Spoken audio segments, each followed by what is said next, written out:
Fantastic. We are live on YouTube and we are recording for the future as well.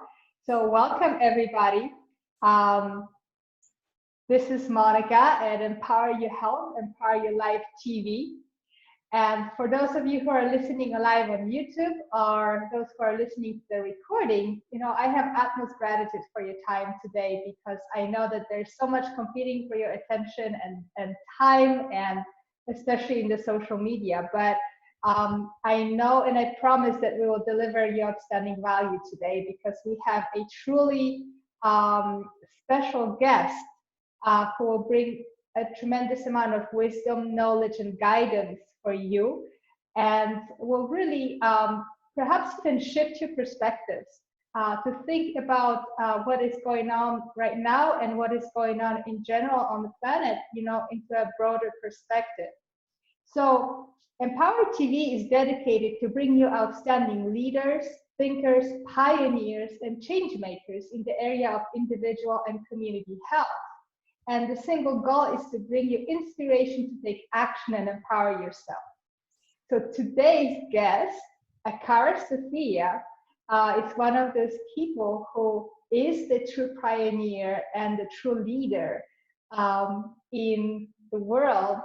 And she is bringing us empowerment from a different perspective. And so I cannot wait for you to listen to what she's going to present. So Akara is a spiritual life coach, author, business coach, and teacher who specializes in helping women take back wealth, wisdom, and the way of the goddess in life and business. A passionate advocate for the return of the sacred feminine to everyday life, Akara empowers women to create freedom-based lifestyle businesses that support their authentic expression in the world and the deepening of their spiritual lives. After a profound spiritual awakening at her when she was 20 years old, Akara spent over 10 years integrating higher states of consciousness. Knowing that the role of women in touch with the sacred and empowered in purpose could profoundly shift consciousness for the planet, she started Waking Beauty, a transformational coaching company dedicated to helping awakening women leaders serve their calling. So I'm so grateful for Akara to be here. I had an immense pleasure and honor to actually be mentored by Akara as well. And that was a tremendous, profound shift in my life. And it opened my eyes to many different areas and perspectives that I wasn't aware of. So I personally have huge gratitude for Akara. And also, I'm just really excited to have you here. And cannot wait to hear what you're going to be talking about today. So welcome. Thank you so much. Yes. How is it going? How are you doing? It's been really challenging this last week on a personal level. Just some of the elements of being in quarantine started getting really kind of bringing up my own sort of personal struggles with wanting to be a little bit more free than we've been for the last 6 weeks. But I try to embrace every challenge as an opportunity for growth. And so I've really been overall greatly enjoying this time of, we've all been put into what I call the more feminine space. We've all been put into the home. Some of us are really, the world of man is sort of shut down. We're all in our homes. We're all thinking about our bodies. We're thinking about our health. We're being super aware and conscious of other people and how what our choices are affect others. And it's like we've pretty much on like a global level been put into the womb and put into feminine consciousness and the masculine consciousness of economics, of sending our energy out into the world, with certainly what we're seeing with leadership. It's all sort of in disarray, let's just say. It's all sort of in disarray. And so what's really happening is a massive, in my opinion, it's like a massive feminine energy activation. And I've just really been trying to go into that very intentionally, and to surrender my own ego or my own desires or what I would have normally been doing during this time, and just like sit in that stillness and sit in that silence and sit in those energies that I just mentioned, to really garner medicine from that experience. So I've been embracing it as an opportunity for growth. Wow, this is beautiful. I really love that you bring in this bigger picture of the activation of the feminine at this time. And my feeling is that, you know, there's no coincidences, and that there is a thread almost of this collective agreement that we're going to be starting to really shift into a different paradigm. And I feel like it's the beginning of a paradigm shift. I think there will be that we're initiating a process, but you know, a lot of my work is very much based in well, I work a lot in the Akashic records. What that is really, we're looking at the subconscious. So a lot of the work that I do when I'm tracking sort of more of the collective, it's kind of more Jungian, looking at collective energy dynamics, collective things that are going on in the collective psyche, and sort of seeing the world as a collective psyche. And you know, and there's other tools like astrology and different things that can help us understand that. And I, you know, at the very beginning of this year, we had a massive planetary alignment. We had a Saturn-Pluto conjunction, basically in the sign of Capricorn, which is very much a sign that has to do with, you know, world systems, structures, just sort of the practical side of how you do life. And Saturn and Pluto, I think the last time we had that specific conjunction was the beginning of the Protestant Reformation in Europe, which was a time of, you know, huge change, huge shifts in belief systems. You're basically going from, you know,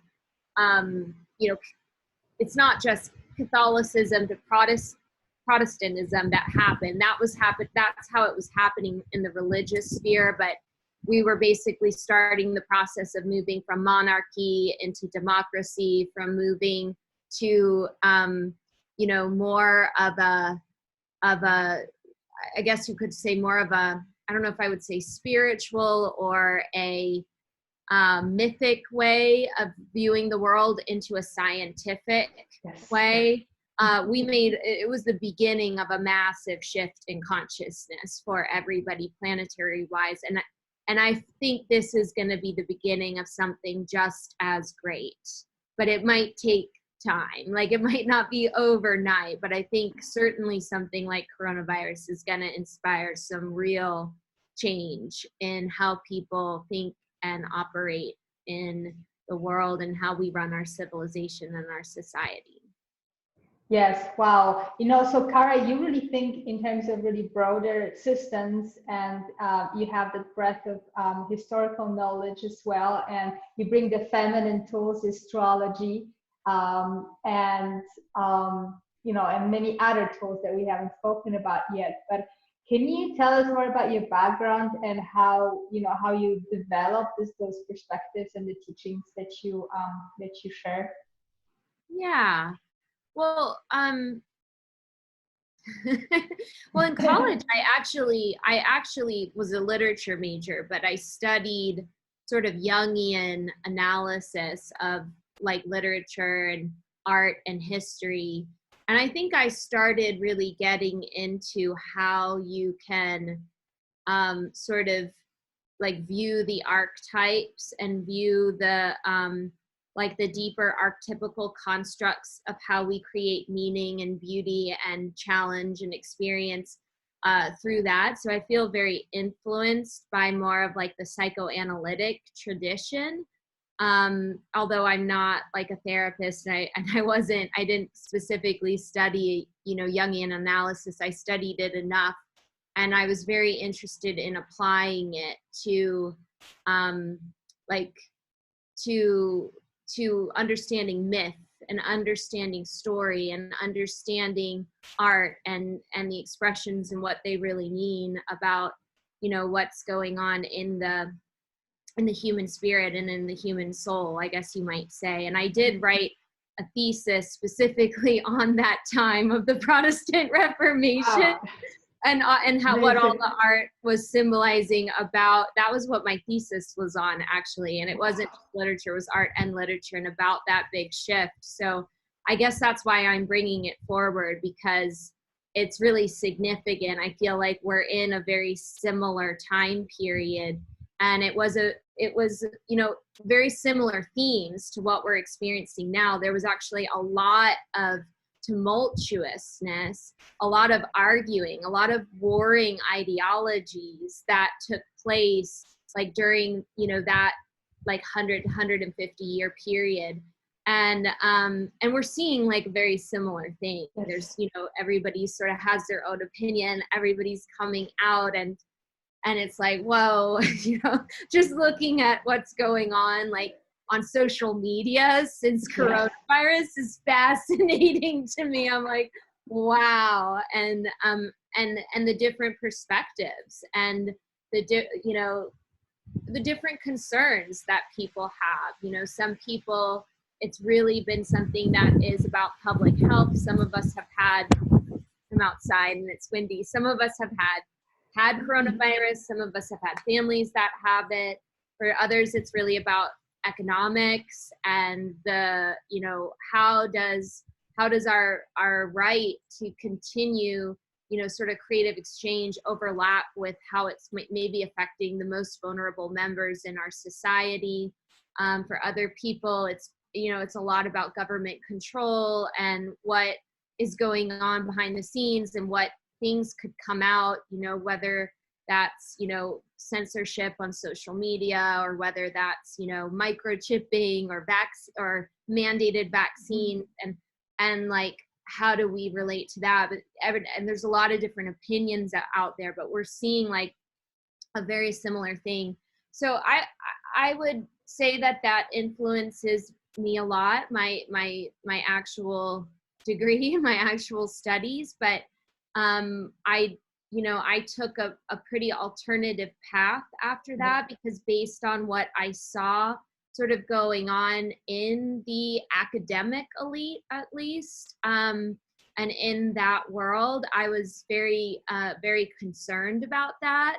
At the time that I was in school, there was a lot of, and where I went to school, there was a lot of misogyny, there was a lot of nepotism, there was a lot of, really is truly a lot of darkness. It was pretty intense, and that initiated me into, on a personal level, initiated me into a need to have my own personal healing journey. And a big component of that process was really discovering the feminine and seeking and trying to understand what feminine power really is. Because I was in, an Ivy League, ultra super masculine. It was like the last Ivy League school to go co-ed. They didn't want to let women in there. I kind of got this like, this is what the patriarchy was, like the last throes of the patriarchal consciousness. I kind of got right in the thick of it. This old boys fraternity, like the ruling like power, which was basically all male for thousands and thousands of years. And I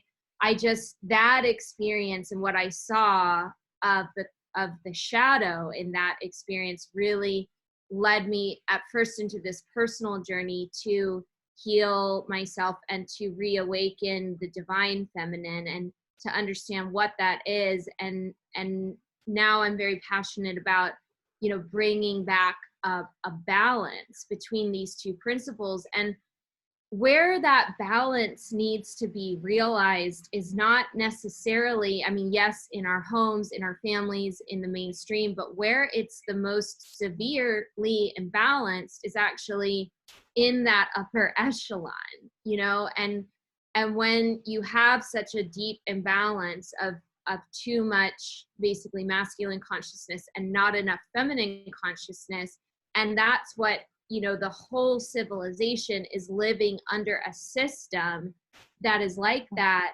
you are going to inherently throw off the balance of creation. And so we're in a point where, you know, we are out of balance with nature. We are over consuming natural resources. We are putting too much CO2 into the atmosphere. Climate change is here / on the horizon. You know, something like coronavirus, you know, the pandemics, things are going to start happening, you know, basically from the natural world, which is really more, you know, the mother, the feminine principle. And unless we, you know, really start to figure out, you know, how to incorporate feminine wisdom, you know, into our civilization, into economics, into business, into, you know, our own individual psyches, and also just into how we're living as a species on this planet, we're basically, you know, it's not the earth will eventually regenerate, but it's us that could potentially go extinct, or just have a lot of loss, a lot of suffering, and a lot of loss of human lives. And so that's where my passion in supporting like feminine leadership came in, and supporting women and women's voices. And now I'm sort of moving away from it just being women, but actually just supporting the feminine principle in all of us, and what that looks like. It kind of started with women, and now it's been like, oh, okay, no, this is actually men need to heal and become more in touch with the feminine. Like our societies, like, you know, global ways of thinking, you know, have to change, and that's going to be a big process, but definitely one that I'm excited about. Yes, I think, you know, it's a huge opportunity. There's threats, and there is, you know, we have a lot at stake, but we also, this is the pivotal time where we have a huge opportunity to actually shift, you know. And I know, so there's different things that I would like to address, but I know that you're not just going into Western history, you are knowledgeable about ancient histories and the empire history, and you talk a lot about it. Do you, can you sort of trace us even further back and maybe talk about that if that's... Sure. Yeah. Yeah, I really, well, I think based on my experience, and again, I was in a Western institution. I was around, you know, like not just fraternities, but there's also secret societies in the Ivy League. You know, we had an Egyptian temple, like a replica of an Egyptian temple was like on Dartmouth's campus, and like nobody knew, because you don't know who's in these secret societies. They tap like a certain, you know, and it's secret, so you don't know who's in them. But like there's all these rumors of all what went on in there and all the different initiations. And so you know, because that was where some of my deepest trauma was, I had to focus in that area in order to heal. And that journey took me through basically, you know, all of the, you know, the dynamics of like the Freemasons, the Knights of Templar, the secret societies that became the foundation of America. Most of our founding fathers were in them. So these leaders came from that, to tracing it back through dynamics between like the monarchy and the church in like the Christian timelines in Europe, to then going back into, you know, understanding what was taking place in like the Roman Empire and the Greek Empire, and eventually sort of all landed in Egypt for me. That was where like the bulk of my my search and my discovery began. And I do feel that on a personal soul level, again, it's like you can't really prove this type of stuff, but I do feel that the archetype that moves through me and what I am, or what I maybe was in the past, was a priestess from, you know, these empire traditions. And I feel that a lot of my particular pain body that I carry was the result of watching sort of what happened to women of wisdom, women of power, and to just like feminine deities and the feminine consciousness itself evolutionarily over the last, you know, basically 5,000 to 6,000 years.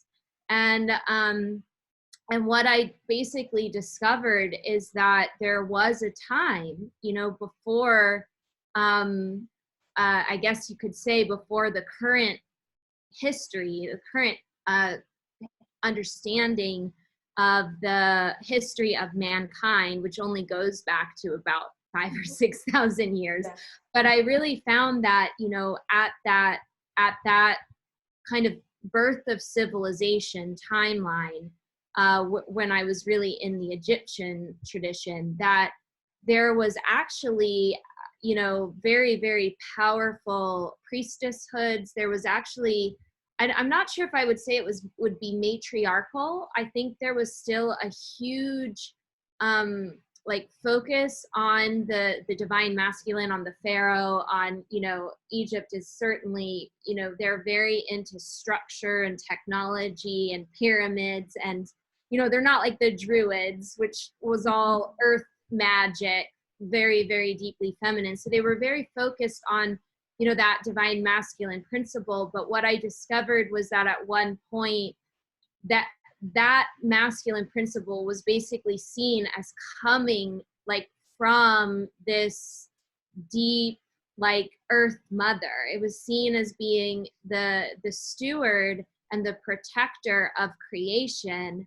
And, you know, back in the ancient old dynasty Egypt, you know, the grandmother of civilization, Hathor was this massive deity that, you know, is the only Egyptian deity that was ever shown full, like she's never shown in profile. She always has her full face. She was this deity of the, you know, she's a cow deity. And so she really represented, you know, our transition from like Paleolithic hunter-gatherer life into what allowed civilization, was our ability to farm, as our ability to tame animals and stay on a piece of land and start to develop. And so, you know, start to really understand that there were these lost, you know, paths of initiation, of the way that the pharaohs and the leaders and the kings were initiated during those timelines, where they were actually initiated by priestesses. They were actually initiated by the goddess, and there was much more of a balance. But then if you look at sort of what happened, you know, over different periods of time, you know, that beginning of civilization was basically the age of Taurus, so the age of this cow, this cow deity. You know, Krishna was around during that time, and Krishna and all the cow herding goddesses. You know, so it's not just happening in Egypt. It's sort of like we go through collective periods. And then, you know, moving forward, we entered the age of Aries, which was really this time where okay, we learned how to have these civilizations. They had been, you know, based on this Earth Mother consciousness, and we were raising the kings to sort of be guardians and protectors and leaders and stewards. All the technology, all of the great advancements that we had were sort of, you know, there to really serve the life force of the people. And if you think about it, probably when we're evolving out of being hunter-gatherers, I mean, the men were very, very important to the sustenance of a tribe. I mean, they were protecting from predators, they were doing hunting. So it makes sense, you know, that we would really glorify that power of the masculine, that power of the technology, that power of the leadership, that power of that ingenuity, which allowed us to figure out how to farm and how to grow things, that at one point it was really, really supporting families and prosperity and creativity, and, you know, basically it was really supporting the feminine principles expansion, and it was very much in balance. But then we sort of moved into this age of Aries, where this new energy starts to come forward, which is like this warring.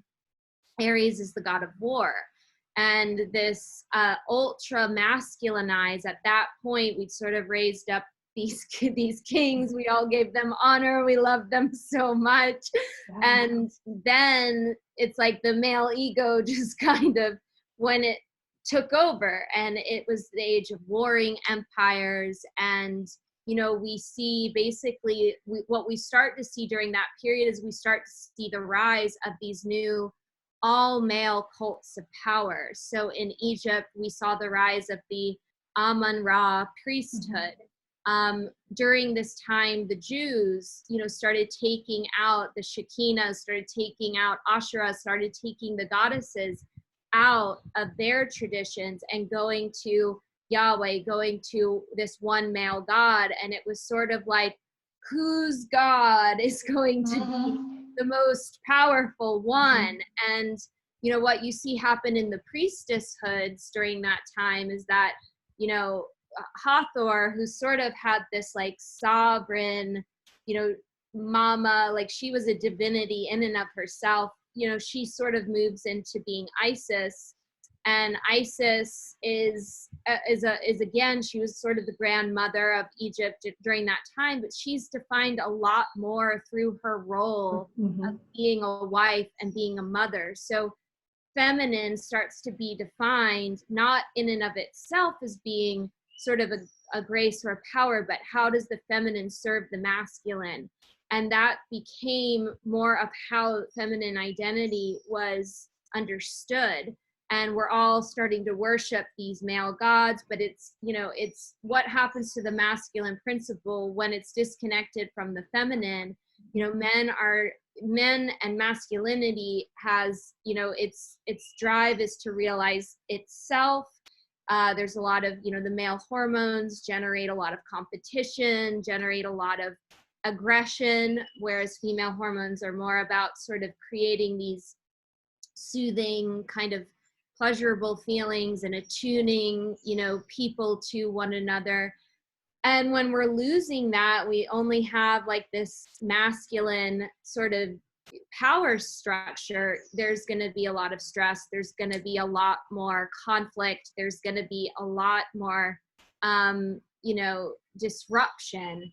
And we kind of went through 2,000 years of that, evolving in that way. And those are all, you know, the Greek empires and all of that time until finally, you know, you had the Piscean age, which is the age of Jesus, which was sort of, I mean, the closest, I mean, the way that I would describe that is like we got ourselves into a lot of fucking trouble, like doing all of that. And now we just are like, we're going to feel really bad about it and try to sacrifice ourselves and try to punish ourselves.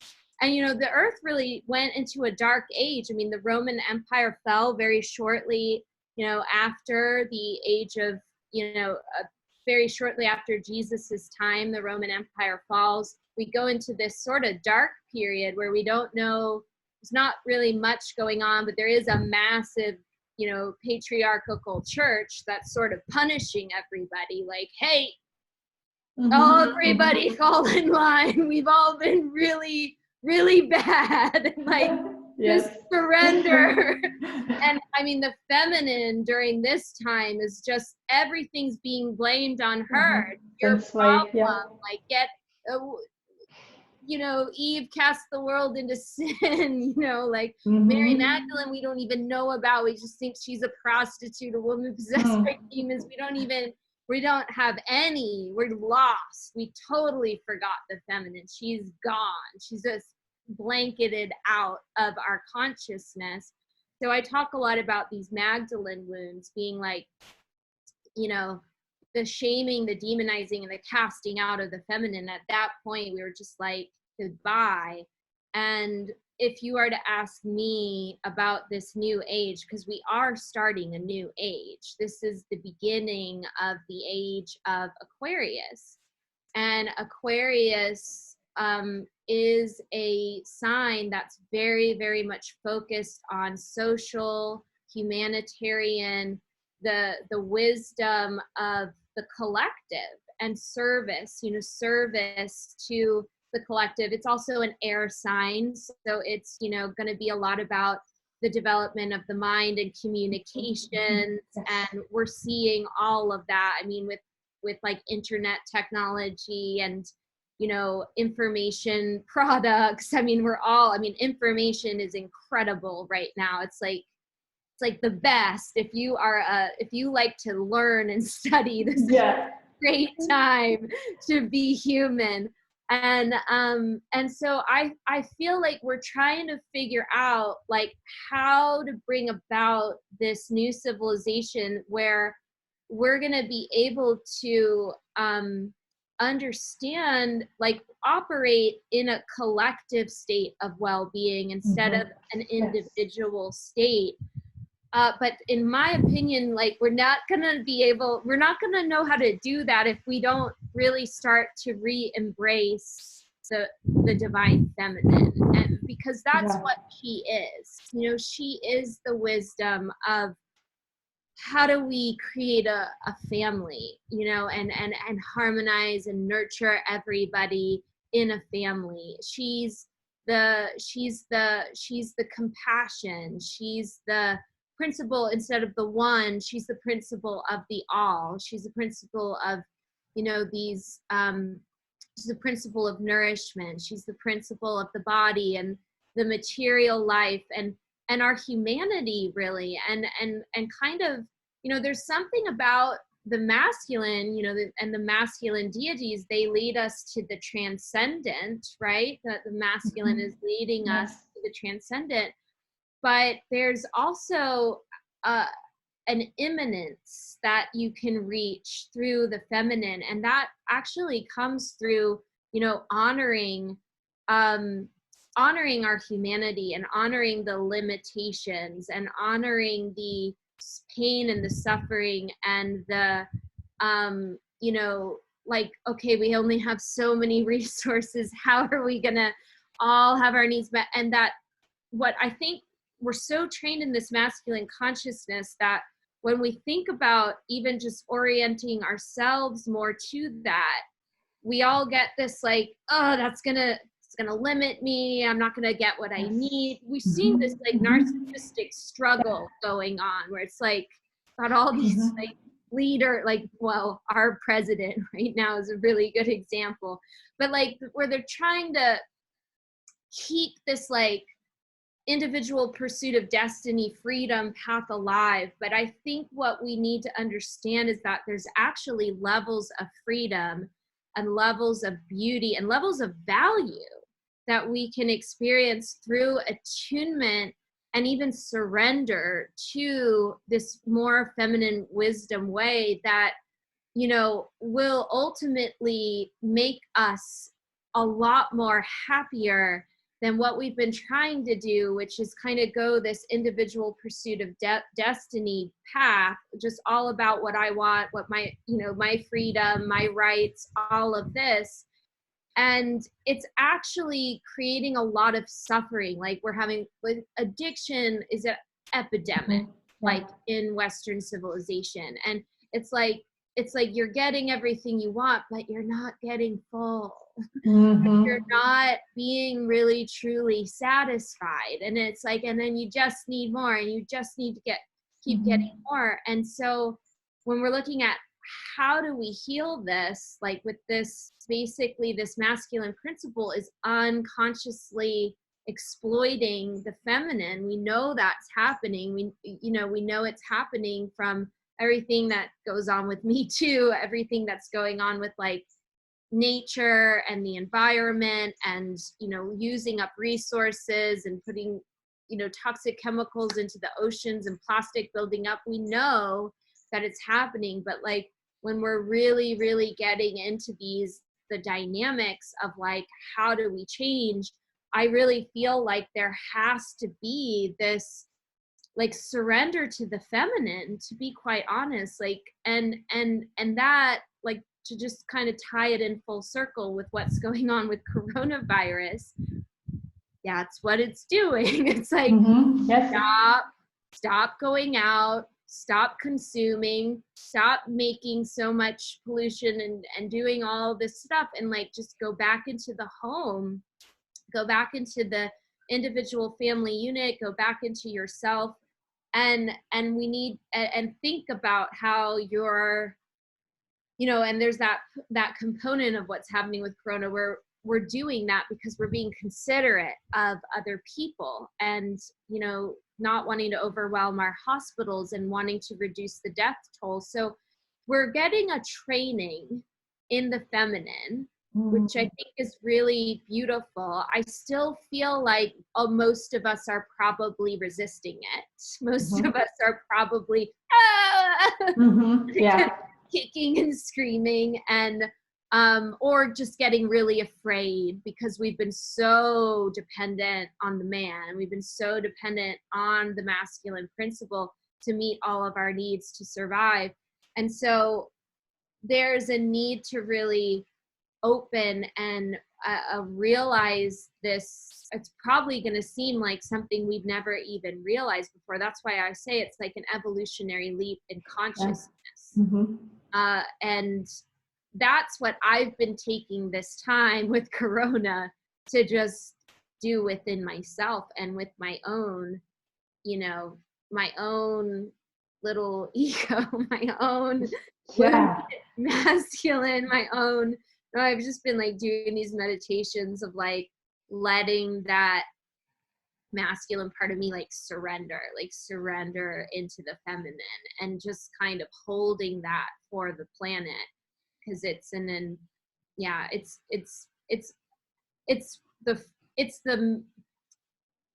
like the spiritual step. Obviously there's got to be a lot of other steps, but that surrender is probably one of the first steps, right? Wow. Yes, well, that's what you start. I mean, you have to start somewhere, and we have to start inside, because if you're in chaos, you can't make much change out there. I mean, it's amazing what it's like, as humanity went through this incredible drama of like, feminine, masculine, and to me it almost seems like, well, what really is underlying everything is the split between the two, which it's not natural, it's not real.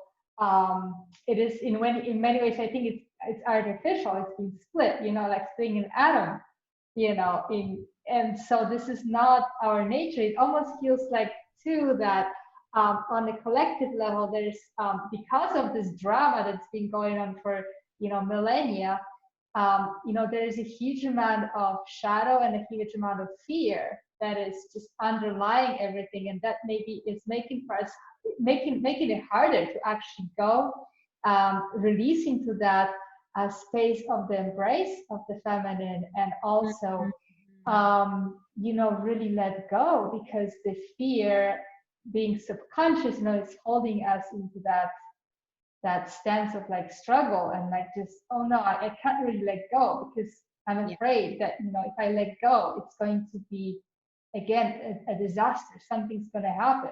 So it's Right. almost like we need to really start undoing those really deep seated patterns and programs. And I know you are doing work with that as well. Well, and I want to say two things. This is really good. Number one, just to kind of explain the frame of reference of masculine and feminine, that's the lens through which I work and how I see history, because it's part of more of what I would call a tantric lens, where you're learning how do you bring about balance in the creation. So I just want to clarify that. I'm sure there's a lot of other lenses we could look at history. It tends to be the one I look through is that one. And then number two, what we have to also understand is that the feminine is, she's pissed. Like, look, she's not, like when you're surrendering into the feminine, it's not like she's just gonna be there like nothing has ever happened, and she's just like the warm open womb of life just waiting to receive you. So this is actually pretty harrowing to surrender back into the feminine, because she's angry, she's upset. There's been a lot of abuse that has happened to the feminine principle. There's been a lot of abuse of nature. There's been a lot of abuse of like Black, brown, and indigenous people. There's been a lot of buildup of toxins in our environment, toxins in our own bodies, and so when we talk about earth changes and we talk about something like coronavirus sort of coming out of, well, whether it came from bats or even whether it was man-made. If it was man-made, it's made because we're fucking with the feminine, we're fucking with the life itself, and so either way, it's these things are coming out of the womb of the deep space of the feminine that are gonna be they might have a purgative element to them, where there's a process that we go through of coming back into balance, where we might actually have to go through what I call the dark goddess, or what I might call the destroyer goddess, or the raging goddess. Like these are warrior goddesses basically. So Kali, Durga, like Sekhmet, Hecate, the crone goddess, that witch energy. We, in order to go back through, I feel like we're probably gonna have to like go through her, like go through her initiation. And with what so many people are taught about, already we're all taught to be so scared of like the mainstream. Like you talk to a mainstream get Christian and you talk about the goddess, like they're just gonna like, dress of the devil, like something like that. So that right. And so I've also spent a lot of time sort of working with that face of the goddess, of that like that Kali, that destroyer goddess, that sort of what I call the dark mother, and to actually really receive her as a form of love, and something that is actually really important to the rebalancing. And I think the more that we can relate to things like coronavirus or economic collapse or different, like the fires that took place in Australia, and different forms of, an energy in nature which may be coming out that may be, really scary for a lot of us, right? And think about this as a real problem. If we can relate to it as something that has in it a lesson, or has in it a gift to restore a balance in ourselves and in our communities, and we really sit with it as that, and really Yes. search like what that is. I think that's one of the ways in which we do end up restoring, you know, the basically the balance of creation as a whole, and probably also how you can come through these experiences with far less stress and far less fear and far less probably even susceptibility to real danger, because you're starting to really align with the evolutionary force as a force of, you know, of your, that you are in allyship with, rather than fighting or trying to suppress or not listening to with your full heart, right? So that's another thing that I think is important for our sanity and our evolutionary growth at this time. I mean, I don't know, you know, how much earth changes we're going to experience, but you know, if you talk to environmental scientists, it could be really, really severe. So so that's a way of relating to it in a way that you are working with that evolutionary force, you're working in support of it, and you're really learning from it personally. You're taking it as a teacher to awaken us to a new way of being. And what is that? You know, what is that? So that's what I've been doing, and I really got into it this last week. It was super intense. Wow, Super intense. Yeah. It's amazing. You know, I mean, so the dark feminine that may inspire the first contact, she may inspire tremendous fear, and also, but she also requires us to surrender. I mean, this is just non-negotiable. But you know, the way I see it, like, it's really what she is. She's an expression of love, and she's an expression of just deep care for our evolution. It's just, you know, it's not about being rosy and just denying that there's challenges, but also not, you know, finding our power. Like, we are human beings. We're not just here to be, you know, always reacting to fear. And so I think, like, in you know what, in my vision, like, the brightest vision that I see is just going through that fire, but coming through as more empowered and really knowing who we are on a much deeper level. So that's what I'm seeing. And my question is, how do you, can you tell us more, how do you work with the divine feminine, with the dark goddess? How do you surrender to her? Because, you know, fear and trembling. We need to know. With fear and trembling. Yeah. Fear and trembling. How do just bow your head and go. I lay my head out on the altar and I say, okay. Yes. Take me. Yeah, well, you know, when I first started this journey, I was very frightened of her. I was scared. Rightly so. Yeah. And I was like, whoa, you know, I also had like a very, it's interesting because I had like a mother that was very intense, like very intense. So I had already come through, you know, really I was naturally way more comfortable with the masculine than I was with the feminine.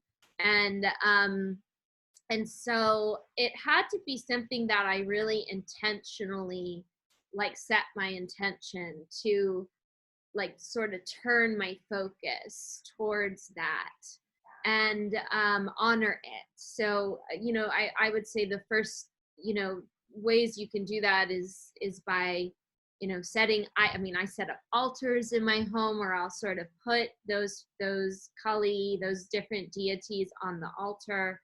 And I will, you know, just basically recognize her again. And there's like a really beautiful movie. It's Disney made a really beautiful movie, Moana, and it's like the first it's like the first fairy tale that we've had out of Disney to actually really show the true feminine journey. Because in most fairy tales, you have an evil mother, an evil feminine sorceress or stepmother or something, and she's oppressing, you know, a like a tender princess. But we stay in that paradigm of like, okay, the dark mother is bad and the princess is good, and then usually there is a male hero that comes and saves the princess, right? That's been our paradigm. Well, Yeah. Disney really changed it up with Finally. Moana.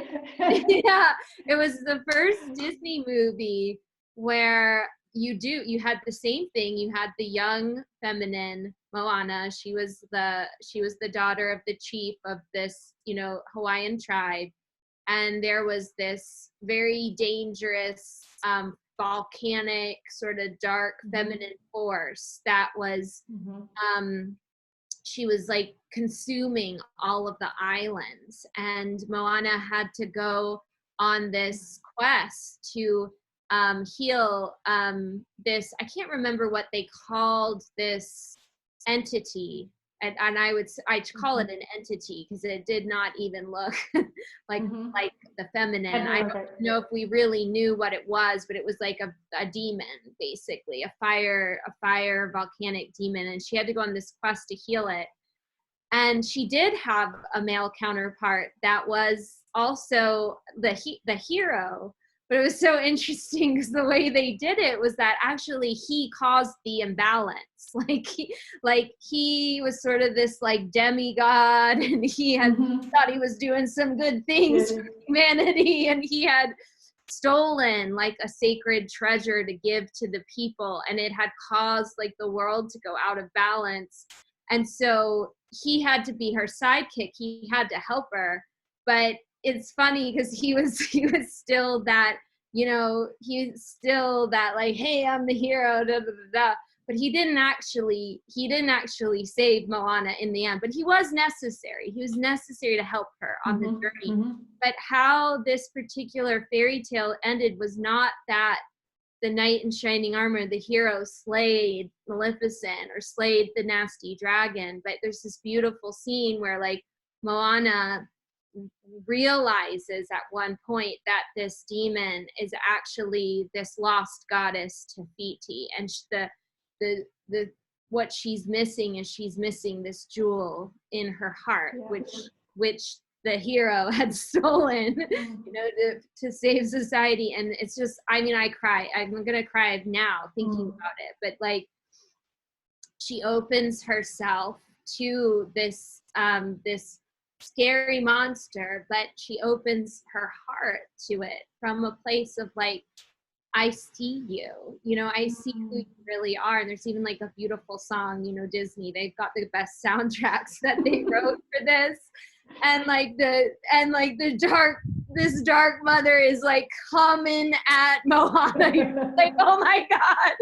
And Moana is just standing there like with just knowing, just with her pure heart, you know, that pure, innocent feminine. And when Tafiti gets to her, you know, to be like this monster kind of bows down and she's like, I know who you are. And she just puts peace back in her heart. And then you watch like this monster transform back into this like beautiful goddess.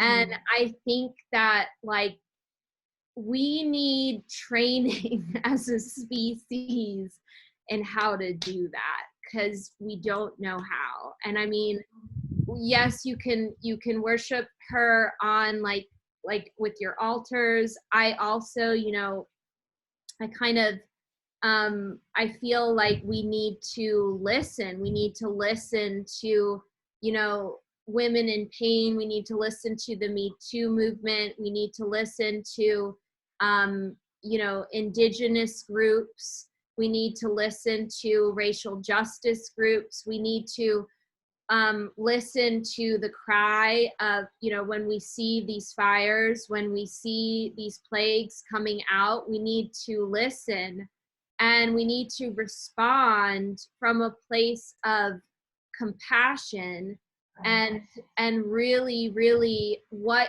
do we need to change, and what honor, what grace do we need to give back for that balance to be restored. And I think that there's a lot to be developed as far as like supporting people to go through that. Right now, what we see is, instead of anybody doing that, we just see a lot of finger pointing and blaming, and like, who's gonna take responsibility for this, and we got to get back to the way things were as fast as we could. And like, I've just, it's so crazy, because during this whole time, one of the things I saw with coronavirus shutdown is, it's like, wow, if the government really wants to, they can find big sources of income, to bail out banks, to give to people. And I'm like, what would that have looked like if we shut down for a little while and like invested in clean energy, for a collective? And I think we're really going to need new leadership to do that.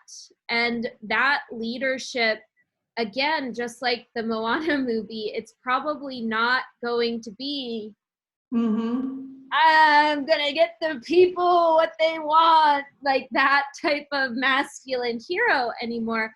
We're probably going to see, we do need more female leaders. We need more female politicians. We need more feminine centric. It doesn't necessarily have to be female, but we need more feminine wisdom in positions of power and in positions of leadership guiding us.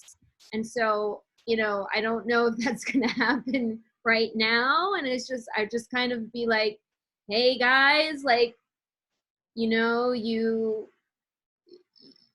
took Sanders off the ticket in America, and I'm just like, and like, it's probably going to get worse. I mean, like, not to say that Sanders is the hero we need, but he more embodies that understanding of that wisdom of the all and the social intelligence, and that nobody is ever really going to benefit if other people and environment, everything is being hurt in the process. So we have to develop like a new way of understanding profit, a new way of understanding happiness, probably even a new ethos, a new, the American ethos was really created from escaping corrupt monarchies. And that was needed during that time, the right to life, liberty, and the pursuit of happiness. And we might need to add some addendums to that now, that right. like life, liberty, and the pursuit of happiness for you might have to understand that is within the context of all of us experiencing life, of all of us experiencing, access to resources, of all of us experiencing happiness. And so that's going to be a shift in consciousness for us as a civilization. Like, getting there, it's hard for me. I mean, it goes against our survival consciousness. Yes. It goes against our personal empowerment, especially if we've had deep woundings in our family systems, in our homes, especially when we've lost trust in our leaders, and we've lost trust in our governments, or we've lost trust in ourselves. Like, that's going to be a big process, like developing that ability to trust basically everyone again. Trust, the principle of all of us again, or the principle of the family, or the one family planet again. And we're going to need some guidance and some healing, and I don't even necessarily have all the answers of how that's going to be done. That's why I'm sitting in meditation right now. Yes. I mean, it's a different, we need to step out from the paradigm we're in, and it's true, we've been trained the entire life to be individualistic, to take care of myself, to survive, to show that, I'm worthy, I'm good enough, that's been good, but this is not the answer to what's going on right now, pretty much. So it's really, I think we're just in this chaotic creative process where thoughts and ideas are just raising and bubbling, you know, and some of them will take, you know, evolve, and some of them may not. So it's just, I think if we just actually allow ourselves to be in that process and not really try to get the answer now, because we need to be on a different level of consciousness to really have the answer. Maybe we're not there yet, you know, as a collective, if that makes sense. But, Yeah. you Yeah. know, but like, I think what There are you're those doing, of us that are getting on board. I think there are those of us who we're progressively awakening. right. And I mean, and also I think just wanting to be there and get the answer and know right now what to do, that's also an expression of this very like a masculine, you know. So it's like you're going back to like what it was anyway, right? So, Yeah. you Yeah, know? sometimes it's like being comfortable in the unknown, being comfortable in the chaos, like receiving that as a medicine, even Right. honoring it. Yeah. Yes, I mean, if we were talking about Egypt, you know, I always go back to the River Nile, and you know that the cycles of the Nile, and when it brings, you know, when it brings nourishment to the earth, but it's a dark substance, Yeah. right? So, Yeah. yeah, we just, maybe that's where we're in the mud right now. That's where we're sitting. So Yeah. it may not be a bad thing, because there may be treasures. Like you're saying, I remember that, Mila, I watched that movie. Actually, I was on an airplane watching that movie, and I just loved it so much. Like I would normally not watch a movie, but since I was flying anyway, so and I just love, because there's this overwhelming darkness, but then there's this one piece of light, and it turns everything around. But it took this whole journey that she had to go through.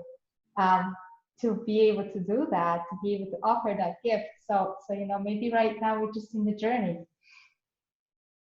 I will certainly say we are in a journey.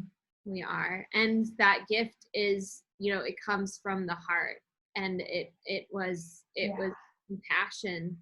And that's another thing, you know, we've, you know, just to kind of go into some more of just more teachings around the path of the goddess itself. You know, there is an element of nature, you know, basically the divine masculine is that the real reality is beyond this world, it's transcendent. And in many cases that's true. Like in the ultimate sense, that's true.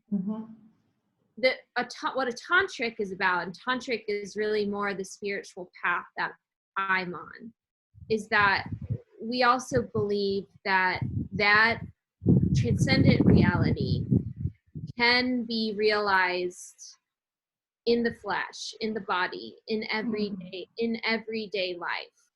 And so we worship the creation itself as sacred, and you might say the creation itself as God, but really it's goddess. Most tantrics are their main deity is a feminine based deity, and it is the worship of life itself. It's the worship of creation.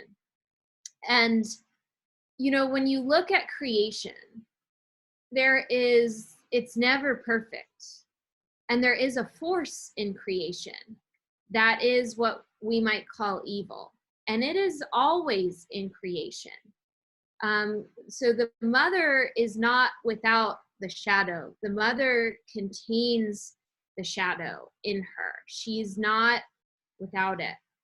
And basically from my own experience of like entering into the tantric path and being like, well, how can you worship creation if there's a mass distortion that's inherent in creation, right? And from what I've come to understand about that distortion, about that evil, is it is like the unconscious, right? It's the unrealized light. It's the unrealized self. You have many beings in creation that are all different levels of consciousness. So you've got crocodiles, and you've got lions, and you've got bacterias, and you've got humans, and you've got, even like, to me, even when you're connecting with your spirit guides and stuff, that to me is still creation, because there's still, like, it's more etheric realm, but maybe it's a higher dimensional realm, but you're still in the mother, you're still in the creative experience of life, where we're all kind of separated. We're not necessarily all one. We're all these, you know, it's like it's God, but it's all separated out into all these different beings. And so you have to understand that, like, everything is evolving, and it's in a subjective state of realization, and because there's this unrealized principle, or this principle you might call evil, or this principle you might call ignorance, or this principle you might call unconsciousness, that is inherent in the feminine. I understand why, you know, the priests and the rabbis and everybody were like, this is, you know, this is not the way. Maya is the path of illusion. You must focus on the light.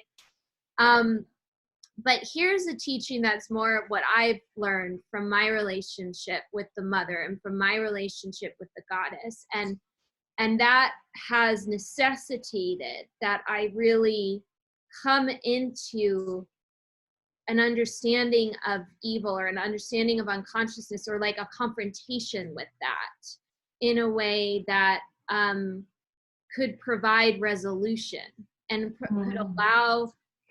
could allow me to continue to honor creation itself as sacred. How could I do that if this is in it, right?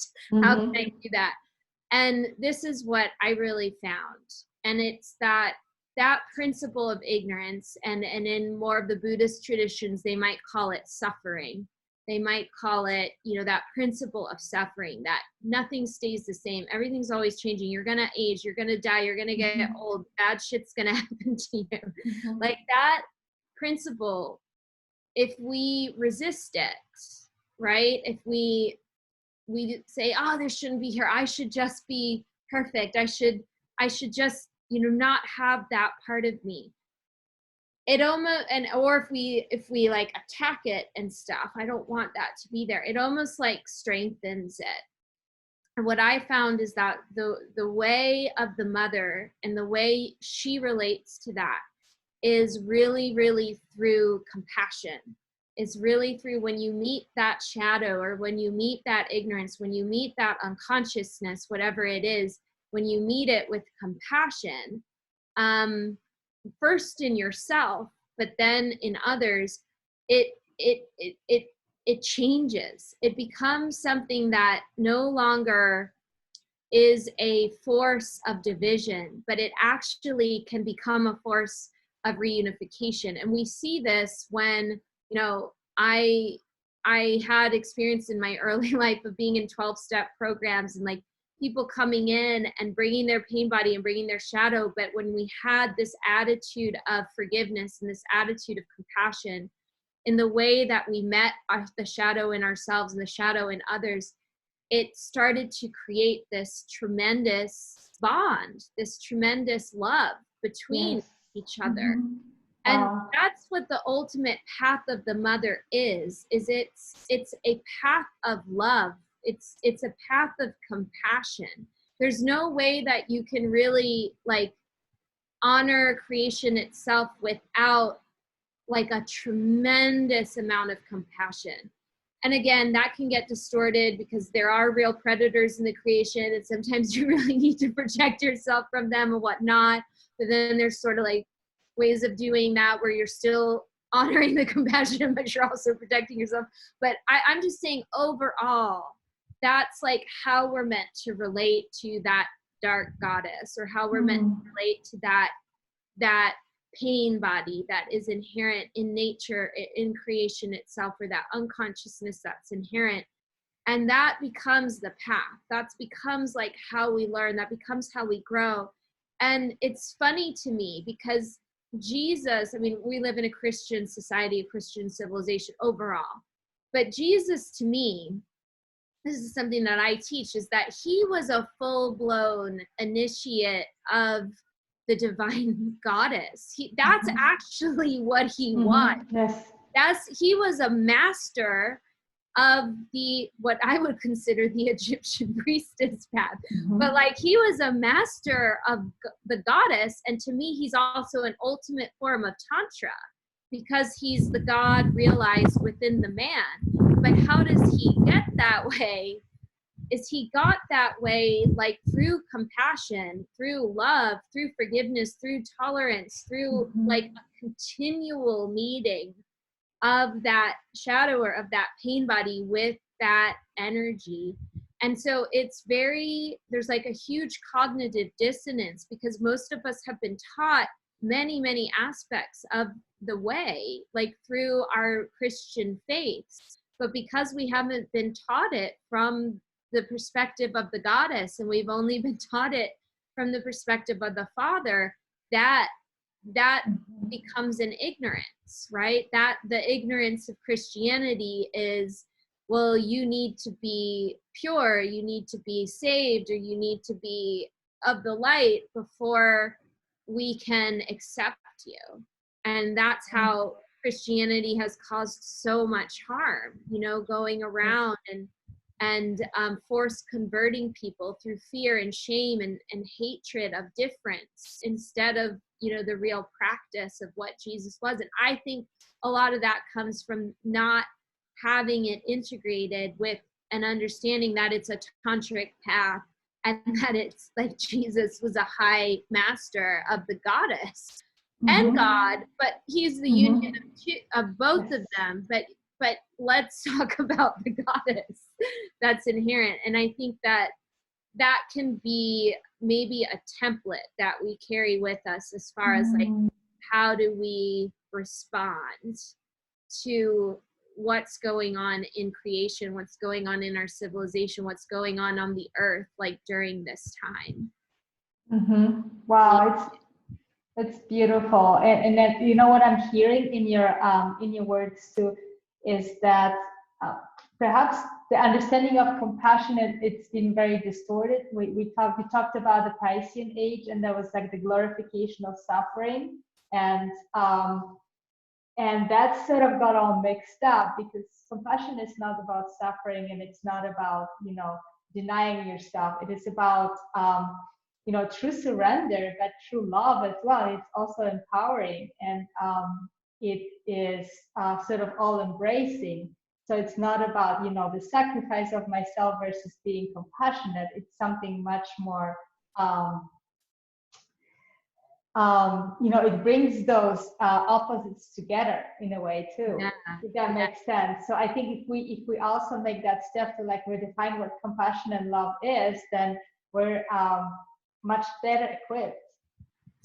And from that practice of compassion, I believe there are, like, as I know you do health, I know you do, like, you have a lot of people on this podcast that do a lot of different modalities devoted to health and wellness and maintaining balance in the body and in creation itself. But from that wisdom of sort of honoring, nature, honoring the creation from a place of, sacredness, and that principle of compassion awakens into all kinds of different wisdoms and knowledges and paths of healing and medicine and technology. And there is so much that we can garner, like, from the wisdom of nature itself, once we begin to accept it again as our teacher. And even inherent in that is a path of understanding, like, how to protect yourself, how to empower yourself in the world, how to be safe, the warrior, there's warrior goddesses, so it's so rich, but we've lost so much of that in our Western civilization. We've lost a lot of it. There are other cultures which maintained more of it on the planet, particularly in the East. but now they're becoming very westernized. And so I believe it's up to us in the West to start to reawaken our own culture to it. Yes, and perhaps we haven't lost it really. You know, we have we can remember. There's the remembrance of those. You know, this is like the heritage of the human being to me. You know, we might have just pushed it so deep that we're not in touch with it. But I don't feel like we completely lost it. You know, it's a part of our human creation. So, wow. But it's fascinating. I mean, wow. And I was so tell us more about like what your programs are all about these days, because I know that you're doing a lot of new stuff. Yeah.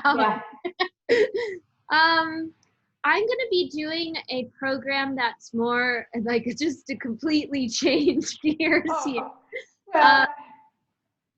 Yeah, I do a lot. I have a lot of different programs, but what I'm doing next is going to be more devoted to helping with business and helping people during this time of like economic depression, really empowering.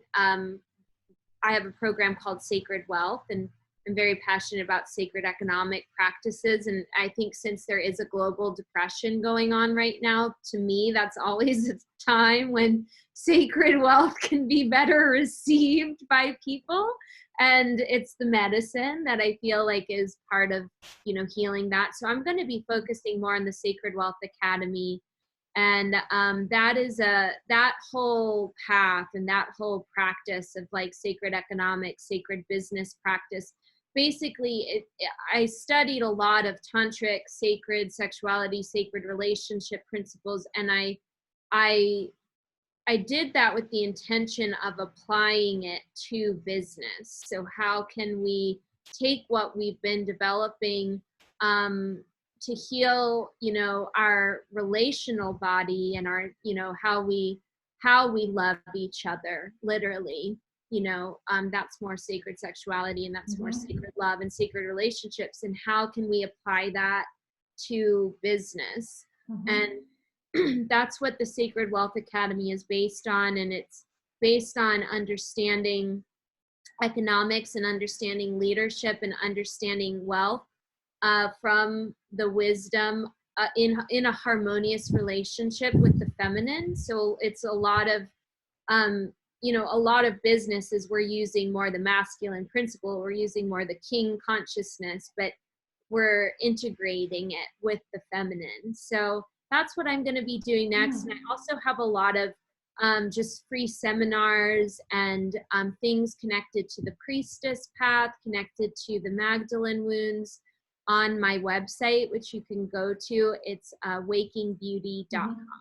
Yeah, we'll post that. No, and I think it's not necessarily disconnected from what we've been talking about, because your work with people and the way you help with business and with coaching, I mean, this is deeply rooted in your wisdom and your research and your spiritual journey.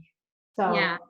So I think this is beautiful, because it's like so we're always asking, so what can I do? What are the action steps? You know, how can I embrace it? How can I find myself in this chaotic, crazy time? And you know, so yes, there's ways. It's like we can start creating those new ways together. Absolutely. And so I think that is one of the just amazing things about your work, Akara, that you know, you're bringing this huge, vast background and understanding and reflection upon history and the journey of the human collective into like action steps of how can we actually conduct business from that perspective, you know, or nourished by that perspective, and so still feeling integrity with ourselves. Yeah. So yeah, so I think that is really amazing about your work. Thank you. Yeah, wow. So what is there something that you would like to maybe communicate or tell the listeners about, you know, like to take with us and take further and reflect on or practice? Yeah. nothing is really coming forward right at this moment. I feel like that piece around the compassion being the gift of suffering, or the gift of the unconscious, is that when you meet it with compassion, it becomes a gift. And there's a tremendous amount of wealth in that gift, of many, many different forms. And that's really my intention, is to help people meet the experience that we're in now on many, many different levels, and to alchemize the wealth, and to alchemize the gift from it, because there's, as much suffering and as much chaos and as much what's going on. We're all in our homes, coronavirus is happening. As much as there is that, there is literally an equal amount of this tremendous potential, tremendous light, tremendous opportunities of healing, tremendous opportunities of love. And, and that's where the excitement comes for me, is taking you through the portal way, so that you get through the death process into the new life that is waiting on the other side, because it's really beautiful. It's really phenomenal. Yeah. Yes. And I just pray for all of us, and I just pray for everybody in this time, that we come together and we experience that. We experience that new life, that wealth, and that, like, so many gifts, so many integration of so many gifts on the other side of this trial that we're in as a global community. Wow. Yes, we can go through that mythic journey, not as individual hero, but as the collective hero. Yeah. Because we've been raised in the hero journey. It's always this one that goes out there and goes through his journey, and it's a male or sometimes a female, but really, it's almost like now the collective is going together through that. It's amazing. Mm-hmm. It really is. I mean, that's been the biggest thing about it, is we're all doing it. So like in China, in Africa, in Mexico, in Europe, in America, in Canada, it's like everybody's attuning, and that is so profound. When have we ever all been attuned like this before? Yes, and maybe the same thing. We're all in our homes. We're all going through the same process, and so I'm excited. I'm excited to see what comes on the other side. I think it's going to be amazing. Wow. Yes, I'm excited about this journey too, because it's this is the true transformation that's coming through right now. Yeah. And we've been waiting for it. Wow. Well, Kara, that was a huge honor, and I mean, I just really I feel so inspired by everything that you were talking about, and so just wanting to go deeper and deeper into those processes. And I hope that everybody would just be excited about, like, hey, I can be the leader, but I can also I can rely on the collective, on everybody else that's around with me, and we don't have to struggle and fight so much with each other anymore. Yeah. So wow, it's beautiful. Well, thank you so much from my heart, and I really, really appreciate your time and your energy, your amazing energy that you have. It's incredible, and all the work that you do, and the deep research, and just delving so deep into those shadows and darkness to come out with light, and it's truly inspiring. So I honor that about you.